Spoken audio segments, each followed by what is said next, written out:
자, 이 탑재 위성 누리호와 이제 분리가 된 것도 확인이 됐다. 이런 또 속보가 들어오고 있고요.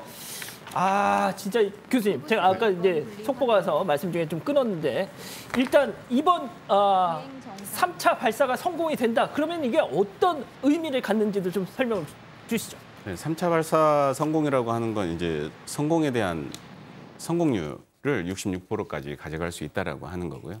앞으로 이제 6차 발사까지를 통해서 더욱더 성공률을 90% 가까이 가져가게 되면 신뢰도라고 하는 부분이 올라가게 됩니다. 이 부분은 지금 발사체 한국이 갖고 있는 발사체 기술이라고 하는 게 정상적으로 작동할 수 있다라고 하는 걸 보여주는 거고요.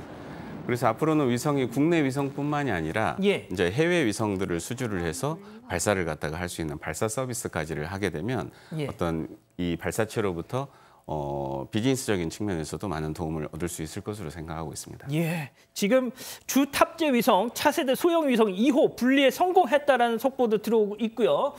네. 예, 교수님 뭐 일단 현재까지는 예정대로 착착 뭐 다 예정대로 진행이 되는 모양입니다. 네, 애초 계획돼 있던 발사 시나리오대로는 정상적으로 진행되고 있는 것으로 확인이 되고요.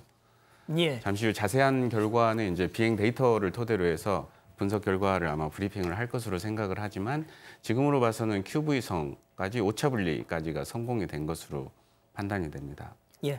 자, 제가 알기로 이런 위성 이런 발사체, 우주 발사체 이런 시장이 2030년 되면 한 전 세계적으로 한 60조 원대 시장이 될 거다 많은 예상들이 있던데 이제 정말 선진국들이 정말 과점하고 있던 그 시장에 우리나라도 이제 당당히 들어가서 경쟁을 할 수 있다는 의미가 아니겠습니까? 네.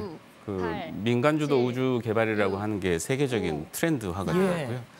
이 민간주도 우주 개발이라고 하는 건 우주의 가치가 증대되고 있다라고 하는 부분이 되겠습니다. 네네. 우주 가치 증대라고 하는 부분은 이제 우주가 우주로만 머물러 있는 게 아니라 비즈니스 영역으로 자리 잡고 있다라고 보시면 될 것 같습니다. 네, 이게 지금까지 예정대로 진행이 잘 되고 있는데요. 아직 성공 여부를 속단할 수는 없습니다. 공식 발표는 7시 40분 조금 뒤에 있을 예정이긴 한데요. 네네. 사실 선진국, 그러니까 우주 선진국이라고 불리는 나라에서도 발사가 연기되는 사례는 매우 흔합니다. 맞습니다. 예를 들어서 지난해 미국의 아르테미스 1호 같은 경우에도 4차례 연기가 됐습니다. 하지만 결국 발사가 돼서 목표했던 달 탐사에 성공을 했고요. 그보다 좀 더 앞서서 이 미국의 우주 왕복선입니다. 엔데버호 같은 경우에도 지난 2009년에 발사를 6번이나 연기를 했습니다. 그 끝에 발사에 성공을 했습니다.